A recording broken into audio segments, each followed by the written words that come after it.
नमस्कार, मैं हूं सौरभ शर्मा। अब से ठीक 11 घंटे बाद यूपी में दूसरे दौर की वोटिंग शुरू हो जाएगी। उत्तराखंड, गोवा और मणिपुर में कल ही अगली सरकार डिसाइड हो जाएगी।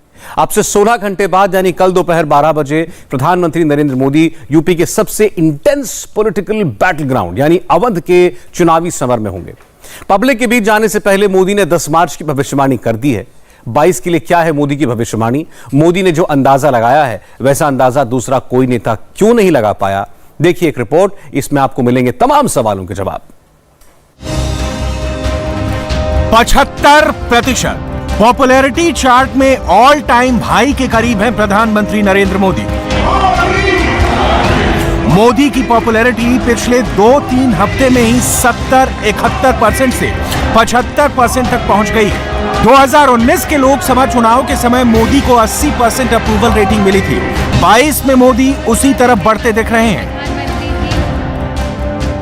मोदी ने जो हाइट छू ली है वहां तक दुनिया का कोई भी दूसरा नेता ना तो पहुंच पाया है, ना पहुंचने की सोच सकता है। यकीन ना हो तो एकदम लेटेस्ट सर्वे की बानगी देख लीजिए। अमेरिका के जो बाइडेन 41%, ब्रिटेन के बोरिस जॉनसन 29%, फ्रांस के इमैनुअल मैक्रो 36%, इटली के मारियो द्रागी 60%, मैक्सिको के लोपेज ओब्राडोर 67%, कनाडा के जस्टिन ट्रूडो 41%, साउथ कोरिया के मून जे इन 38%, स्पेन के पेड्रो सांचेज 29% और जापान के फूमियो किशिदा 44%। अमेरिकी rating agency the morning consult के लेटेस्ट सर्वे में मोदी सभी वर्ल्ड लीडर्स में नंबर 1 है।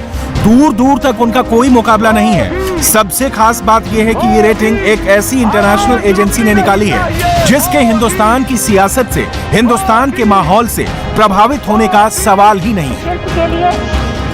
रेटिंग चार्ट में मोदी का 75% मार्क्स मिलने का मतलब क्या है? पॉपुलैरिटी टेस्ट में 75% अकेले मोदी को ही क्यों मिलता है? चलिए इस इंटरनेशनल रेटिंग को नेशनल कॉन्टेक्स्ट में समझते हैं। इंडिया टीवी के पॉलिटिकल एडिटर देवेंद्र पराशर के साथ फोन पर मोदी की एक्सक्लूसिव बातचीत से शुरू करते हैं। बहुत ही अच्छा, बहुत ही उत्तम। और मैंने तो देखा है कि मैं वर्चुअल में भी मेरा अनुभव अच्छा था। मैंने काशी के में मेरे कार्यकर्ताओं के साथ एक बार फोन किया था, तब भी मेरे पास ग्राउंड रिपोर्ट बहुत ही अच्छा था। और अब तो मुझे ये कोरोना में कठिनाई थोड़ी कम होने के कारण इलेक्शन कमीशन ने भी सुविधा दी, तो मैं खुद रैलियों में जा रहा हूँ पिछले 3-4 दिन से। अद्भुत रिस्पांस मैं देख रहा हूँ जो मैं 2014 के चुनाव में देख रहा था। वैसा ही माहौल मुझे इस दिनों इन चुनाव में नजर आ रहा है। चाहे गोवा हो, चाहे उत्तराखंड हो, चाहे उत्तर प्रदेश हो, 3 जगह पे मेरा अभी जाना हुआ है। पंजाब जाना है, मणिपुर जाना है, लेकिन रिपोर्ट मेरे पास सारे पॉजिटिव है।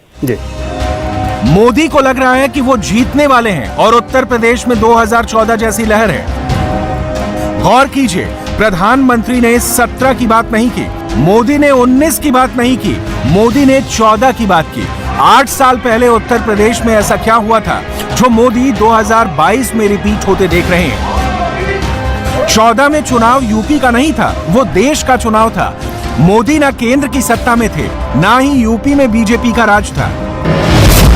14 के उस चुनाव में मोदी लहर चली थी। उत्तर प्रदेश में मोदी ने लोकसभा की 71 सीटें जीती थी। विधानसभा सीटों के लिहाज से बात करें तो 14 में बीजेपी को 324 सीटों पर लीड मिली थी। उत्तर प्रदेश के नंबर्स पर दोबारा गौर कीजिए। 2019 में बीजेपी को विधानसभा की 284 सीटों पर लीड मिली। 2017 में बीजेपी ने 312 सीटें जीती। 2014 में बीजेपी को 324 सीटों पर लीड मिली थी। यूपी में योगी आदित्यनाथ की सरकार रिपीट होगी, ये तो सभी पॉलिटिकल एनालिस्ट कह रहे हैं। यूपी के चुनाव के सर्वे में भी योगी नंबर 1 है, मगर जो रीडिंग नरेंद्र मोदी की है वो किसी की नहीं। यूपी चुनाव के बारे में जो अंदाजा मोदी ने लगाया है वैसा अंदाजा किसी और ने नहीं लगाया। क्या यूपी में मोदी प्लस योगी 324 सीट जीतेंगे? प्रधानमंत्री का चुनाव विश्लेषण कितना सही होगा? यूपी की हवा किधर है ये मोदी को खबर है। मोदी की खबर क्यों सही है? क्योंकि प्रधानमंत्री के पास तजुर्बा बहुत बड़ा है। देखिए, मैं मूलतः तो संगठन में काम करने वाला व्यक्ति रहा हूं, तो जनता के बीच में ही रहा हुआ एक इंसान हूं, तो जनता की नब्ज को मैं भली भांति जानता हूं। देश की जनता का भरोसा भारतीय जनता पार्टी पर निरंतर बढ़ता चला जा रहा है। जो मैं उत्तर प्रदेश में भी देख रहा हूं, उत्तराखंड में देख रहा हूं, और हमारे जो सभी 5 राज्यों में चुनाव है उन सभी जगह पे मैं देख रहा हूं। आज जब मैं उत्तराखंड में गया तो हेलीपैड से लेकर के सभा के मंच तक पूरे रास्ते पर इतने लोग थे। हाँ, वो वीडियो में भी देख रहा था। हाँ, यानी अब ये जो लोगों का प्यार है, आशीर्वाद है, वो जब कोई विश्वास होता है तब होता है। और विश्वास तब होता है जब आप जो बातें करते हैं उसके प्रति आपकी नीयत साफ है, आप उसके लिए भरपूर मेहनत करते हैं और उसको जमीन पे उतारने में प्रयास करते हैं। अब जनता के नब्ज पर मोदी की उंगली रहती है। ये तो बड़े बड़े स्ट्रेटेजिस्ट भी मानते हैं कि पूरे हिंदुस्तान में नरेंद्र मोदी इकलौते हैं जिनका रेंज इतना बड़ा है। मोदी के पास 30 साल संगठन का तजुर्बा है, उनके पास 13 साल मुख्यमंत्री होने का तजुर्बा है और उनके पास करीब 8 साल प्रधानमंत्री होने का एक्सपीरियंस है। नरेंद्र मोदी 1971 में आरएसएस के प्रचारक बने। 1985 में मोदी आरएसएस से बीजेपी के संगठन में आए। 2001 तक वो पार्टी संगठन का काम देखते रहे। 2001 में नरेंद्र मोदी गुजरात के मुख्यमंत्री बनाए गए। 13 साल तक मोदी ने सीएम के तौर पर गुजरात की सेवा की। 2014 से 8वां साल होने जा रहा है, तब मोदी देश के प्रधानमंत्री हैं। हिंदुस्तान में दूसरा कोई ऐसा नेता नहीं है जिसके पास इतना लंबा, इतना व्यापक अनुभव हो। शरद पवार का लंबा राजनीतिक करियर है, उनके पास संगठन का तजुर्बा है, मुख्यमंत्री होने का भी एक्सपीरियंस है, लेकिन पवार के पास प्रधानमंत्री होने का अनुभव नहीं है। इसी तरह ममता बनर्जी के पास पार्टी और संगठन दोनों चलाने का तजुर्बा तो है, लेकिन प्रधानमंत्री के रूप में देश को कैसे संभाला जाता है, इसका अनुभव नहीं है। मोदी ने अपने लंबे पॉलिटिकल करियर में चुनाव लड़वाया भी और खुद लड़ा भी। मुख्यमंत्री रहते हुए नरेंद्र मोदी के पास 3 चुनाव जीतने का अनुभव है। प्रधानमंत्री के रूप में मोदी भारत के सिर्फ चौथे प्रधानमंत्री हैं जो फुल टर्म पद पर रहने के बाद भी चुनाव जीते और फिर से प्रधानमंत्री बने। चुनाव लड़ने और जीतने का मोदी का एक्सपीरियंस सबसे अलग क्यों है, इसे खुद मोदी की जुबानी सुनिए और समझिए। हमारे लिए हर पल, हर दिन, हर योजना, हर काम जनता जनार्दन के दिलों को जीतना, और दिल तब जीते जाते हैं जब उनको समाधान होता है, संतोष होता है, तो हम हमारी शक्ति उसी में लगाते हैं। और हम बहुत कॉन्शियसली प्रयास करते हैं कि जीत हमारे सर पे न चढ़ जाए, हमारे दिमाग में वो सवार न हो जाए, और इसलिए हम धरती पर रहते हैं। जहाँ तक पराजय का सवाल है, हम पराजय में भी आशा को खोजते रहते हैं। हम निराशा में डूब करके इसने किया, उसने किया, इसको वो ये करो, डिकना करो, फलाना करो, इस चक्कर में नहीं पड़ते। हम सोचते हैं कि सामने वाले की रणनीति क्या थी, उसके तौर तरीके क्या थे, वो लोगों को गुमराह करने में क्यों सफल हुआ, हमारी बात को हम कैसे पहुंचाएंगे। हम औरों का भी अभ्यास करते हैं, हमारा भी अभ्यास करते हैं, हम स्थितियों का भी अभ्यास करते हैं, हम उस प्रकार के योजनाओं का भी अभ्यास करते हैं, और फिर हम आगे की रणनीति बनाते हैं। हम हर चुनाव से सीखते हैं, चुनाव जय का हो या चुनाव पराजय का हो। हमारे लिए चुनाव एक प्रकार से ओपन यूनिवर्सिटी है, जिसमें हम नए रिक्रूटमेंट के लिए अवसर भी मिलता है और अपने आप को तराशने का भी अवसर मिलता है। तो हम चुनाव को एक प्रकार से हमारा एजुकेशन का पीरियड मानते हैं। उत्तर प्रदेश के चुनाव को लेकर मोदी ने योगी की जीत वाली जो भविष्यवाणी की है, उसका ग्राउंड समझाते हैं। 22 की लड़ाई में योगी के चैलेंजर नंबर 1 अखिलेश यादव है, मगर अखिलेश के चुनाव लड़ने का एक ट्रेंड है। 12 के बाद हर चुनाव में अखिलेश अपने लिए एक तिनका ढूंढते हैं, जिसके सहारे वो चुनावी वैतरणी पार कर सके। 2017 में अखिलेश ने राहुल गांधी को पार्टनर बनाया था, वो हार गए। 2019 में अखिलेश ने मायावती की बैसाखी सेलेक्ट की थी, वो फिर हार गए। 2022 में अखिलेश जयंत चौधरी की नाव पर सवारी कर रहे हैं। रिजल्ट क्या होगा, ये मोदी ने बता दिया है। ये 2 लड़कों वाला खेल तो हमने पहले भी देखा था, और इतना अहंकार था कि उन्होंने गुजरात के 2 गधे ये शब्द प्रयोग किया था। और उत्तर प्रदेश की जनता ने उनको हिसाब दिखा दिया। और एक बार तो 2 लड़के भी थे और एक बुआ जी भी उनके साथ थी, फिर भी उनके हाल नहीं बना, क्योंकि उत्तर प्रदेश इस प्रकार के जोर से अगर किसी को 25 साल पर मताधिकार मिलता है, मान लो 25 साल पर चुनाव लड़ने का हक मिलता है, मान लीजिए, मताधिकार तो 18 साल में मिल जाता है, लेकिन 25 साल पर उसको चुनाव, लेकिन कोई पिताजी ऐसा कहे कि देखो मेरा ये बेटा है वो 10 साल का है, ये बेटा है 15 साल का, दोनों 25 के हो गए, उनको चुनाव लड़ने दो, तो कोई लड़ने देगा क्या? तो इस प्रकार के मेलजोल से चलता है क्या? यूपी जातियों का जोड़ मोदी के फेवर में है। धर्म का समीकरण भी योगी को सीएम बनाता है। पिछड़े, गरीब, महिला और यूथ यूपी के सबसे बड़े वोट बैंक मोदी के सपोर्ट में है। तभी तो मोदी को यकीन है सिर्फ यूपी ही नहीं बल्कि 10 मार्च को जब 5 राज्यों के चुनाव नतीजे आएंगे तब बीजेपी का स्कोर कार्ड कम से कम 4-1 का जरूर रहेगा। जो बात मोदी यूपी के लिए कह रहे हैं वही बात अमित शाह पंजाब में दोहराते रहे। कोई लचर सरकार पंजाब और भारत की सुरक्षा कर सकती है क्या? जोर से बोलिए, कर सकती है क्या? एक चन्नी के नेतृत्व में पंजाब सुरक्षित रह सकता है क्या?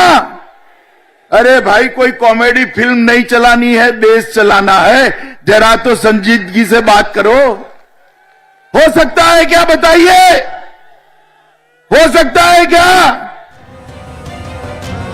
मोदी के कट्टर से कट्टर विरोधी भी, पक्के सियासी दुश्मन भी इतना तो मानते हैं कि नरेंद्र मोदी ने बीजेपी को भारत में चुनाव जीतने वाला सबसे बड़ा फोर्स बना दिया है। विरोधी लड़ते जरूर हैं, लेकिन उनको जीत का कॉन्फिडेंस नहीं होता। राहुल गांधी का एग्जाम्पल देखिए। दिल्ली में वो खुद को मोदी का सबसे बड़ा चैलेंजर मानते हैं, लेकिन बहन प्रियंका की मदद के लिए राहुल यूपी में चुनाव प्रचार भी नहीं करते। मैं अपने भाई के लिए अपनी जान दे दूंगी और मेरा भाई भी मेरे लिए अपनी जान दे देगा, तो विवाद कौन सा? योगी जी के मन में विवाद है, लगता है भाजपा में जो विवाद है उसकी वजह से कह रहे हैं, जो उनके बीच और मोदी जी और अमित शाह जी के बीच में विवाद चल रहा है। प्रियंका की इमोशनल बातों से सोशल मीडिया पर लाइक और कमेंट्स तो मिल सकते हैं, लेकिन वोटर अब इन सब बातों में नहीं फंसता। उसे सर्विस की डिलीवरी चाहिए, जिसकी गारंटी सिर्फ मोदी देते हैं। आज महाराष्ट्र से लेकर गाजियाबाद तक हिजाब गैंग ने प्रदर्शन किया। इस गैंग के इकोसिस्टम पर कर्नाटक के 2 शहरों से इंडिया टीवी ने पूरी इन्वेस्टिगेशन की है। ये वो शहर हैं जहां से हिजाब के विवाद की शुरुआत हुई थी। यहां पर हमें ऐसे गवाह मिले जो बता रहे हैं कि हिजाब पर हंगामा कैसे शुरू हुआ, विवाद से पहले मुस्लिम लड़कियों ने क्या बयान दिया था और पिछले साल दिसंबर में अचानक ऐसा क्या हुआ जिससे पूरे देश में हिजाब का विवाद सुलगने लगा। हिजाब की ग्राउंड रिपोर्ट में क्या सच सामने आया है? हमें एक स्टूडेंट मिली जो उन बच्चियों के साथ क्लास में पढ़ती हैं। उडुपी हिजाब विवाद में डे 1 से पहले क्या हुआ था? दिसंबर के लास्ट वीक में इनके बिहेवियर में बहुत ज्यादा चेंजेस इन्होंने देखे। हिजाब विवाद के एपिसेंटर उडुपी और मंड्या से इंडिया टीवी ने ग्राउंड रिपोर्ट तैयार की है। इस रिपोर्टिंग में हिजाब गैंग के मास्टरमाइंड्स पर चौंकाने वाली जानकारी मिली है। फरवरी में जो हिजाब आंदोलन देश के कोने कोने में पहुंचा, उसके स्क्रिप्ट दिसंबर 2021 में ही लिख दी गई थी। इंडिया टीवी संवाददाता टी राघवन ने उडुपी से पूरी पड़ताल की है। उडुपी में मुस्लिम लड़कियों का ब्रेन वॉश किसने किया? अचानक कॉलेज में हिजाब विवाद की एंट्री कैसे हुई? इसकी फुल डिटेल उस स्टूडेंट से सुनिए जो उन्हीं मुस्लिम लड़कियों के साथ पढ़ती है, उन्हें अच्छे से जानती हैं। इनकी पहचान सीक्रेट रखने के लिए हमने इनका चेहरा ब्लर कर दिया है। हम उडुपी से तकरीबन 40 किलोमीटर दूर कारकला पहुंचे हैं। यहाँ पर हमें एक स्टूडेंट मिली जो उन बच्चियों के साथ क्लास में पढ़ती हैं जिन्होंने हिजाब को लेकर उडुपी के महिला कॉलेज में सबसे पहले विरोध प्रदर्शन शुरू किया था। हम उनसे जानने की कोशिश करेंगे। हमारे साथ जो स्टूडेंट हैं वो कन्नड़ा समझती हैं, कन्नड़ा बोलती हैं, इसलिए मैं कोशिश करूंगा कि वो जो बोल रही हैं उसका मैं सीधा अनुवाद कर कर दर्शकों को समझा सकूं। ಎಷ್ಟು ನಿಮ್ಮ ಜೊತೆಗೆ ಓದ್ತಾ ಇದ್ದಾರಲ್ಲಿ? ನಮ್ಮ ಕಾಲೇಜಲ್ಲಿ 900 ಮೆಂಬರ್ಸ್ ಇದ್ದಾರೆ. ನಮ್ಮ ಕ್ಲಾಸ್ಮೇಟ್ಸ್ 78. ಅದರಲ್ಲಿ 2 ಮೆಂಬರ್ಸ್ ಅವರು ಹಿಜಾಬ್ ಇದ್ದು ಅದೇ ಹಿಜಾಬ್ ಹಾಕ್ಲಿಕ್ಕೆ ಬಿಡಬೇಕು ಅಂತ ಇದು ಮಾಡ್ತಿದ್ದಾರೆ. और बेंचमेट है ಹೌದು. ये कह रही हैं कि टोटल 900 से ज़्यादा कुछ बच्चियां पढ़ती हैं, उसमें से 78 इनकी क्लास में हैं जो सेकेंड पीयूसी में ये पढ़ रही हैं, और उसमें से जो 2 लड़कियां हैं जिन्होंने अभी याचिका भी डाली हुई है वो दोनों इनकी बेंचमेट है. ये कह रही हैं कि वो दोनों इनके साथ ही ज़्यादातर रहती थीं, साथ में पढ़ाई करते थे, खाना भी एक साथ खाते थे. ये लड़की हिजाब के लिए याचिका देने वाली 2 लड़कियों की साथी है. हंगामा शुरू होने से पहले से मुस्लिम लड़कियों को जानती है, यानी इनकी बातों पर भरोसा किया जा सकता है. दिसंबर के पहले सप्ताह में उडुपी की 6 मुस्लिम लड़कियां हिजाब पहनकर कॉलेज पहुंच गईं. उस कॉलेज में 90 से ज्यादा मुस्लिम लड़कियां पढ़ती हैं और इन 6 को छोड़कर बाकी किसी भी स्टूडेंट को हिजाब उतार कर क्लासरूम में जाने में कोई दिक्कत नहीं थी. मगर इन 6 लड़कियों ने जिद नहीं छोड़ी. हैरान करने वाली बात यह है कि प्रोटेस्ट करने वाली लड़कियां भी दिसंबर तक बिना हिजाब पहने ही आ रही थी. ಮತ್ತೆ ಅವರ ಬಿಹೇವಿಯರ್ ಅಲ್ಲಿ ಆಗಿರ್ಬೋದು ತುಂಬಾ ಚೇಂಜಸ್ ಆಗಿದೆ. ये कह रही हैं कि दिसंबर के लास्ट वीक में इनके बिहेवियर में बहुत ज़्यादा चेंजेस इन्होंने देखे. अचानक वो हिजाब पहनकर आने लगी और जब उनको कहा गया, इन्होंने भी कहा कि अब ये सब इशू आप क्यों बना रहे हैं, क्योंकि कॉलेज मैनेजमेंट की तरफ से कहा गया था कि रूल्स में ये अलाउड नहीं है, इसलिए उन्हें क्लासरूम में हिजाब उतार कर क्लासरूम में बैठना होगा. लेकिन वो नहीं मान रही थी. इनका ये कहना है कि वो जिद पर अड़ गई कि उन्हें हिजाब पहनकर ही क्लासरूम में बैठने को दिया जाए. ये कह रही हैं कि बाकी जो स्टूडेंट्स थे, जो मुस्लिम स्टूडेंट्स वहाँ पर पढ़ती हैं, उनके पेरेंट्स को भी कॉलेज मैनेजमेंट की तरफ से बुलाया गया था. सब लोगों से बातचीत की गई थी. सबसे ये कहा गया था कि रूल्स के हिसाब से क्लासरूम के अंदर हिजाब पहनकर नहीं आए. तो बाकी बच्चियों ने ये सब चीज़ें मान ली थी, बातें मान ली थी. लेकिन जो ये 6 मुस्लिम लड़कियां हैं, इनके पेरेंट्स ने भी इस बात को नहीं माना और इन्होंने भी इस बात को नहीं माना. लगातार ये जिद करती रहीं कि वो हिजाब पहनकर जाएंगी. हैरान करने वाली बात यह है कि उडुपी के कॉलेज में कई और मुस्लिम लड़कियां भी थीं. सबके पेरेंट्स मान गए, लेकिन इन मुस्लिम लड़कियों ने पूरे मामले पर रूल्स फॉलो करने के बदले उसे एक ट्विस्ट दे दिया. लड़कियों को किसने भड़काया, कैसे प्लान बनाया, सब कुछ सुनिए. इंडिया टीवी की रिपोर्ट में हिजाब साजिश पर हैरान करने वाली इंफॉर्मेशन मिली है. जब मैनेजमेंट का रूल आया था, उसके बाद जब ये दिसंबर के वक्त जब ये लगातार हिजाब पहनकर क्लासरूम में आने की बात कहने लगी थी, उससे पहले ये क्लासरूम के बाहर हिजाब उतारकर फिर क्लासरूम में आती थी. लेकिन उसके बाद कुछ और लोग भी आए थे. इनका ये कहना है कि उन लोगों को ये जानती नहीं है, क्योंकि ये बहुत साथ में उनके रहती हैं. कुछ पेरेंट्स भी आए थे. जब इनसे पूछा गया था कि ये लोग कौन हैं, तब ये कहा गया था इन लोगों को कि वो उनके रिश्तेदार हैं, कजन्स हैं. लेकिन अब जो कॉलेज मैनेजमेंट है, उनका ये कहना था कि वो लोग कैंपस फ्रंट ऑफ इंडिया के थे और वो आकर ये विरोध दर्ज करवा रहे थे अपना कि इन बच्चियों को हिजाब पहनकर क्लासरूम में अलाउ क्यों नहीं किया जाता है. जो लड़कियां पहले बिना हिजाब के पढ़ती थी, उन्होंने अचानक हिजाब की जिद क्यों की? क्या इसके पीछे कोई गैंग एक्टिव है जिसने स्टूडेंट्स को विरोध के लिए तैयार किया? उडुपी से आए बयानों से 3 बातें एकदम क्लियर हैं.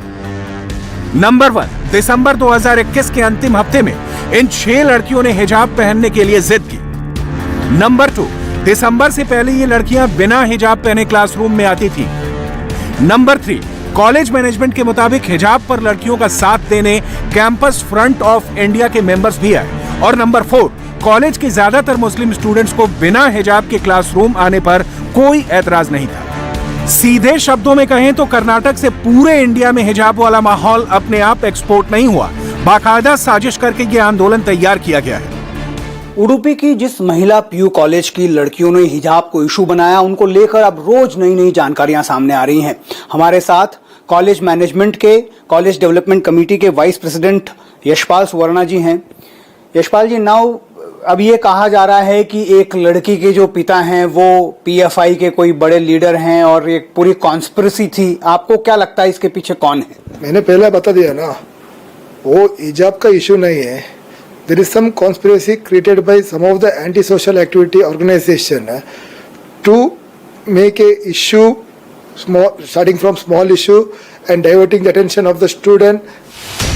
मौलाना ब्रिगेड ने हिजाब के नाम पर ऐसी आग लगाई कि कर्नाटक के कॉलेज अब तक बंद हैं. उडुपी में आज एक शांति बैठक हुई. इसमें कॉलेज मैनेजमेंट के अलावा एसडीपीआई के प्रतिनिधि भी शामिल हुए. 14 फरवरी से कर्नाटक में 9वीं और 10वीं के स्कूल खुल रहे हैं, लेकिन कॉलेज का ताला खुलने की कोई उम्मीद नहीं दिख रही है.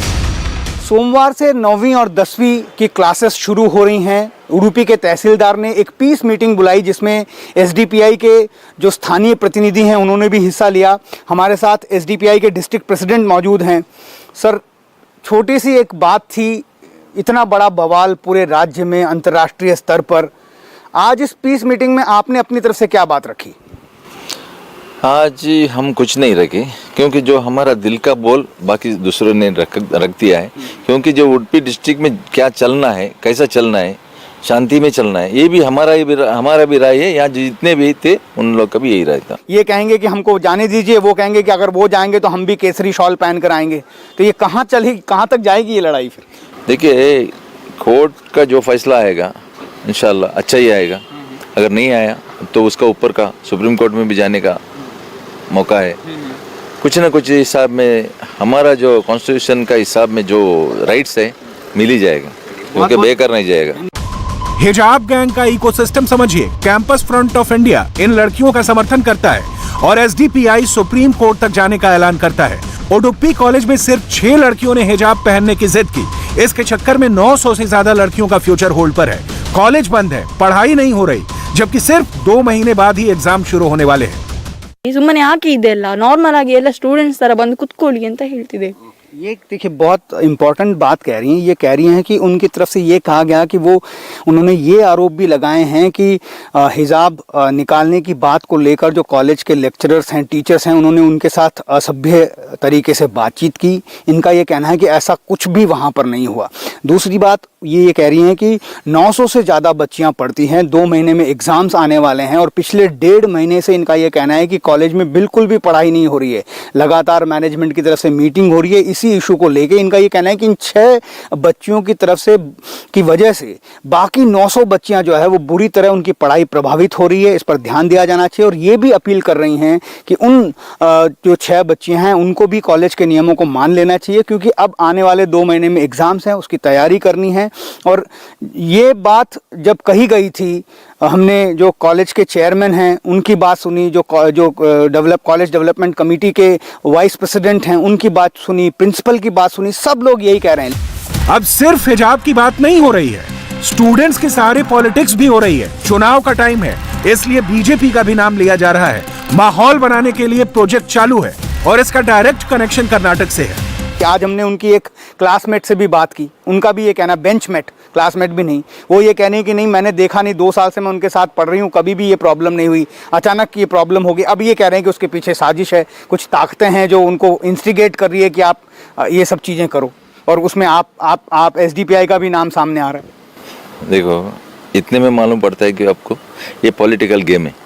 बस ये नेशनल लेवल के एक बीजेपी इसके पीछे है, शायद उसका वजह से ये सब हो रहा है, क्योंकि ये सिस्टम बाहर आया कॉलेज से, ये बीजेपी का वजह से है, क्योंकि नहीं तो कॉलेज का कैंपस के अंदर था वो।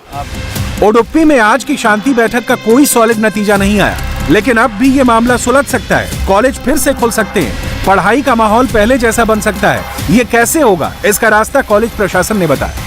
जब ये 6 लड़कियां जिनके बारे में लगातार चर्चा हो रही है, अब क्या होगा सर? 2 महीने एग्जाम के लिए बचे हैं, क्या वो कल कॉलेज आएंगी तो आप उनको अलाउ करेंगे, वो बैठ सकती हैं, क्लासरूम में आके पढ़ सकती हैं? As other students, similar to other students, if they agree, then we are welcome, because we don't have any partiality between that, this and all, this caste and community, color.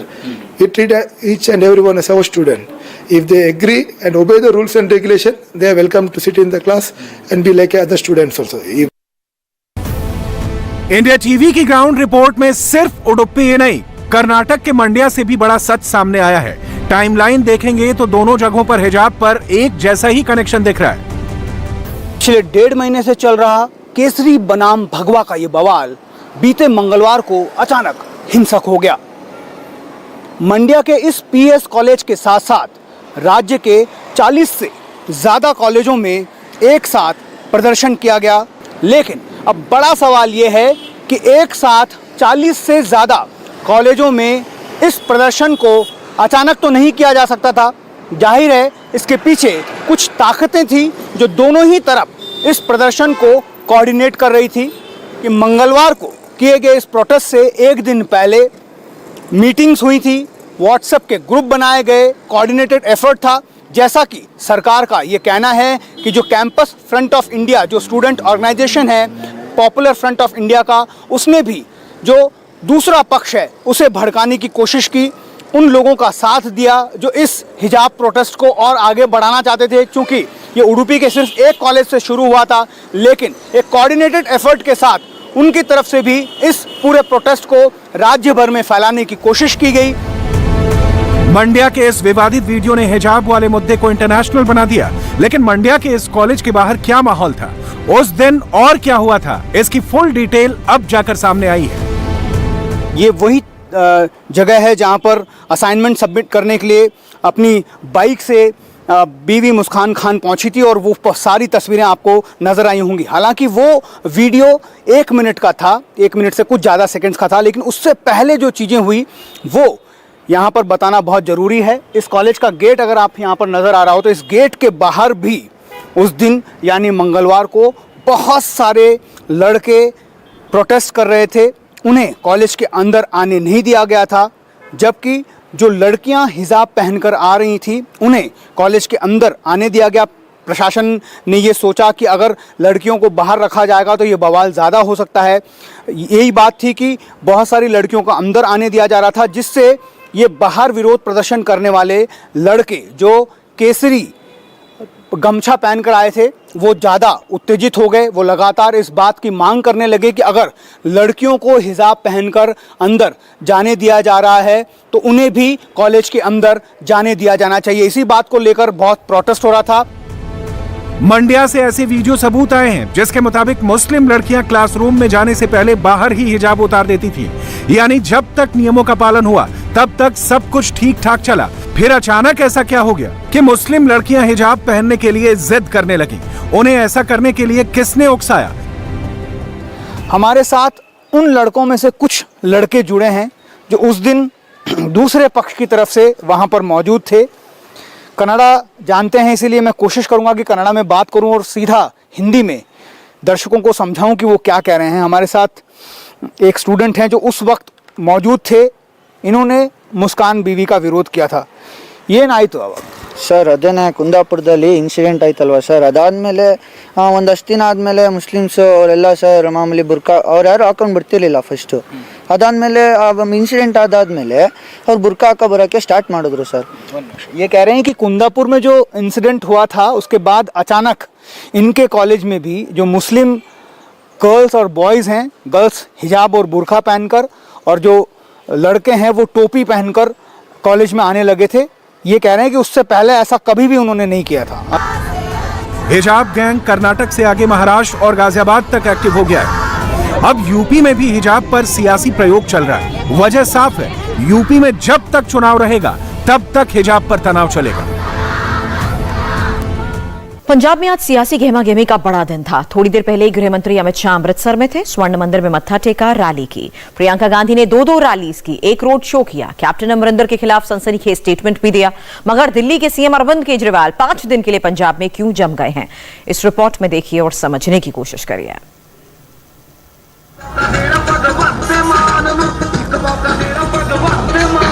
5 दिन पंजाब में गुजारेंगे दिल्ली के CM.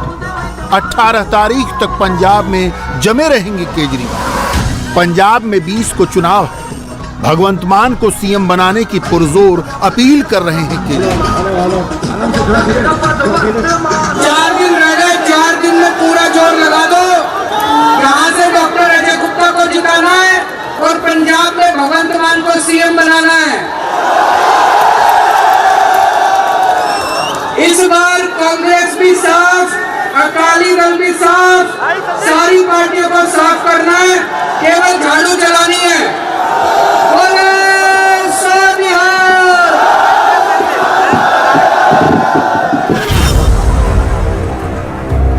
18 तारीख की शाम को पंजाब में प्रचार खत्म हो जाएगा। तब तक हर दिन रोड शो, हर दिन प्रेस कॉन्फ्रेंस। अमृतसर में पहली प्रेस कॉन्फ्रेंस थी। कांग्रेस के सीएम चन्नी पर आरोपों की बौछार थी, मगर अरविंद केजरीवाल का अंदाज वही है, सब मिले हुए हैं जी। अपनी जांच करा के 4 दिन में क्लीन चिट भी ले ली। कोई एफआईआर हुई, एफआईआर के बाद ही तो पावर आती है इन्वेस्टिगेट करने की, कुछ नहीं हुआ। अच्छा, दूसरी चीज, हमें पता चला है ईडी के अंदर उनके भांजे ने चन्नी के ये कबूल कर लिया कि ये पैसा चन्नी जी का है, ट्रांसफर पोस्टिंग का ये सारा पैसा उनका है। मैं ये जानना चाहता हूं, ईडी में अगर कोई इस तरह से कबूल कर ले और किसी का नाम ले तो उसकी तो तुरंत गिरफ्तारी होती है। ईडी चन्नी साहब को गिरफ्तार क्यों नहीं कर रहा? हिसाब से तो उनकी गिरफ्तारी होनी चाहिए थी, उनसे गिरफ्तार करके उनसे क्वेश्चनिंग इन्वेस्टिगेशन होनी चाहिए थी, इंटेरोगेशन होनी चाहिए थी उनकी। अगर उनके भांजे ने उनका नाम ले लिया, कबूल कर लिया कि ये सारा पैसा उनका है, तो फिर उनको तो गिरफ्तार करना चाहिए। सारी वहां की जनता कह रही है जी चन्नी जी के संरक्षण में यहाँ पे रेता चोरी होती है, उसकी जांच तो होनी चाहिए ना। तो जांच, निष्पक्ष जांच कैसे होगी, कौन करेगा? ईडी ने एक जांच की, उसमें निकल के आया कैश मिला, नोटों की गड्डियां मिली, बेनामी एंट्रीज मिली, वहां पे बड़ी बड़ी गाड़ियां मिली, वो तो कोई नहीं झुठला सकता ना। जी हां, कांग्रेस के सीएम चन्नी पर केंद्र सरकार की ईडी एक्शन नहीं ले रही। कांग्रेस और बीजेपी पर एक ही झाड़ू से अटैक।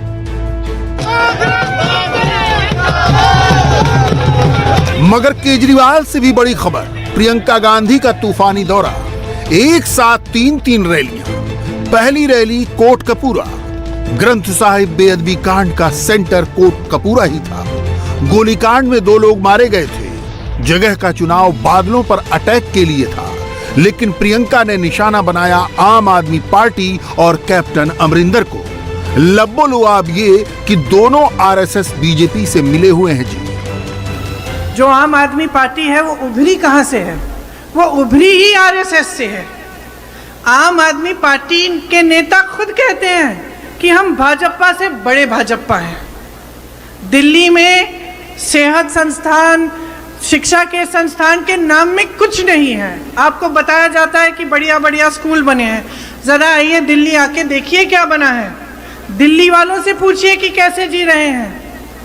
तो आज का जो माहौल है, आज जो आप परिस्थितियां देख रहे हैं, इसमें आपको जो राजनीतिक दल हैं, जो नेता हैं, इनकी असलियत पहचानने की बहुत ही महत्वपूर्ण ज़रूरत है। जब तक आप असलियत नहीं पहचानेंगे तब तक आप सही निर्णय नहीं ले सकते। ये सच है कि 5 सालों से हमारी यहाँ सरकार थी। ये सच भी है कि उस सरकार में कुछ खामियां थी, कहीं रास्ते में भटक गए। वो सरकार पंजाब से चलनी बंद हो गई, वो सरकार दिल्ली से चलने लगी, और दिल्ली में भी कांग्रेस पार्टी से नहीं लेकिन भाजपा और भाजपा की सरकार द्वारा चल रही थी। वो जो छुपी हुई साठगांठ थी वो आज खुले में आ गई है। इसीलिए हमें वो सरकार बदलनी पड़ी, इसीलिए हमें एक नई राजनीति आपके सामने लानी पड़ी। हम आपकी आवाज़ सुन रहे थे, हम जान रहे थे कि कुछ गलत हो रहा है, उसको ठीक करने के लिए एक नई राजनीति आपके सामने आई। उस नई राजनीति में आपको एक ऐसे इंसान, एक ऐसे शख्स मिले, चरणजीत सिंह चन्नी जी, जो आप में से उभरे, जो आपकी तरह हैं।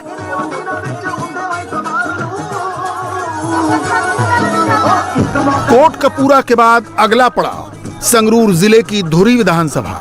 आम आदमी पार्टी के सीएम उम्मीदवार भगवंत मान का चुनाव क्षेत्र। यहाँ प्रियंका ने किसान आंदोलन के जख्म हरे किए, इल्जाम फिर वही, दोनों मिले हुए हैं। सच्चाई ये है कि जब आपका किसान का आंदोलन हुआ, उसके बाद उसके समय भाजपा की जो सरकारें हैं उन्होंने तो कानून लागू कर लिया, लेकिन भाजपा के अतिरिक्त सिर्फ एक सरकार ने सबसे पहले उन कानूनों को स्वीकार किया, वो थी आम आदमी की दिल्ली की सरकार। तो सच्चाई कुछ और है और आपको बताया कुछ और जाता है। ये सरकार दिल्ली में प्रधानमंत्री श्री नरेंद्र मोदी जी और अमित शाह जी के सामने झुकती रहती है। इनकी स्थिति ये बन गई है कि एक फाइल नहीं पास करते। भाजपा की सरकार ने एक बिल लागू की, उससे मुख्यमंत्री जी के एक भी कोई भी शक्ति नहीं रही कि वो कुछ भी निर्णय अपने आप ले पाए। आज ये स्थिति है वहां की सरकार की। आपको बताया जाता है कि दिल्ली में जो सरकारी पाठशालाएं हैं, भगवान जाने कितने अच्छे हो गए हैं। लेकिन सच्चाई है कि बाहर से लीपापोती कर दी है, अंदर से ज्यादा कुछ बदला नहीं है। तो आप सच्चाई को समझिए। आपने इतना आंदोलन किया, आपके भाई बहन आप सब किसानों के लिए आप लड़े, आप अपने लिए लड़े, अपने अधिकारों के लिए लड़े। 1 साल के लिए आप दिल्ली के बॉर्डर पे बैठे रहे, कोई आया आपके पास आपकी सुनवाई करने के लिए? किसी ने आपकी मदद की? किसी ने नहीं की।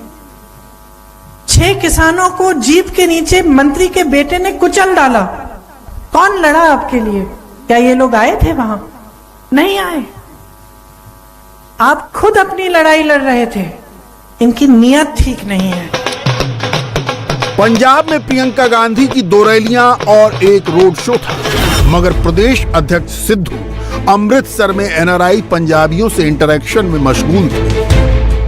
कोट कपूरा की रैली में वो पहुंचे ही नहीं। धुरी की रैली में मौजूद थे मगर बोले ही नहीं। मोहाली के डेराबस्सी वाले रोड शो में सिद्धू दिखे ही नहीं। डेराबस्सी का रोड शो प्रियंका का पंजाब में आखिरी कार्यक्रम था। सिद्धू की कांग्रेस में एंट्री का श्रेय प्रियंका गांधी को ही दिया जाता है। ऐसे में प्रियंका की रैलियों से सिद्धू की ये बेरुखी क्या कहती है? सीएम उम्मीदवार न बनाए जाने का मलाल उनका परिवार पहले ही जाहिर कर चुका है। सीएम का फेस नहीं बन पाए, लेकिन आगे जाके देखना वो क्या क्या कर पाएंगे, बिकॉज उनके नाम पे कोई दाग नहीं है। बाकी ना, मेरी बात सुनिए, बाकी किसी भी पॉलिटिशियन के ऊपर देख लीजिए, पैसों का दाग तो होगा ही होगा। हाई कमांड तो हाई कमांड है, उन्होंने जो कर दिया दैट्स बिकॉज उनकी कहीं मजबूरियां रही होंगी या उनको एक्चुअली आई हैव नो से in this, but good for them, that's all I am gonna say, है ना। लेकिन कोई ईमानदार बंदे को काफी देर तक रोक नहीं सकता, और जो बेईमान बंदा होता है ना उसको रुकना ही पड़ता है। ठीक है जी। हालांकि कहा यह भी जा रहा है कि अमृतसर ईस्ट की सिद्धू की सीट खुद ही फंसी हुई है। अकाली दल के विक्रम सिंह मजीठिया के उतर जाने से सिद्धू वहां फंस गए हैं। उन्हें ज्यादा वक्त क्षेत्र में ही देना पड़ रहा है। मजीठिया के हौसले इतने बुलंद हैं कि वो सिद्धू को जोकर और आम आदमी पार्टी को 0/0 घोषित कर रहे हैं। अगर कोई देश को छोड़ के आईएसआई के जनरल को बाजवा को जप्पी डाल सकता है, इतने बड़ी गिनती में जो सैनिक शहीद होते हैं उनके बारे एक बारी ट्वीट भी नहीं कर सकता, और ये बात बोले कि बालाकोट में जाके जो स्ट्राइक्स हुई हैं वहां पे तो सिर्फ दरख्त के ऊपर, पेड़ों के ऊपर बॉम्ब फेंक आए हो, वो आदमी क्या कहे, क्या उसका परिवार क्या ना कहे। जीटीए को उस बात का कोई इतना बड़ा असर नहीं है, ना लोग सुनते हैं ना मेरे को। हम तो उसको एक एंटरटेनर के तौर पे, एक जोकर की तौर से देख लेते हैं, मन बहलाने के लिए ठीक है। लेकिन लोग बात तो कर रहे हैं दिल्ली मॉडल बदलाव की बात पंजाब में हमें लोग करते हुए दिख रहे हैं। ऐसे है, लास्ट टाइम केजरीवाल साहब ने ऐसा ही कैंपेन चलाया था और एनआरआई इनकी सपोर्ट में थे, इस बारी तो है नहीं। इनके सीरियस आरोप लगे हैं टिकट बेचने के, हमारी जो लेडीज है उनके साथ बदसलूकी के। और आज वो केजरीवाल साहब उस वक्त कहते थे 100 सीटें आएंगी, आई कितनी? 20 में से 12 भाग गए कांग्रेस के। सो केजरीवाल साहब कांग्रेस की बी टीम का रोल पिछले 5 साल भी अदा करे, अब कह रहे आएंगी 40 या 50। तो अगर 100 कहते थे 20 आई, 40-50 कहते तो 10 आएंगे। पंजाब में पहली बार संघर्ष बहुकोणीय हुआ है। लड़ाई दिलचस्प हो गई है। बहरहाल वार पलटवार का दौर अभी शुक्रवार तक यूं ही जारी रहेगा। तब तक पंजाब के सियासी पैंतरों का आनंद लीजिए। इंडिया टीवी हर वक्त हर जगह डाउनलोड करने के लिए सर्च करें India TV news Google play store या ऐप स्टोर पर।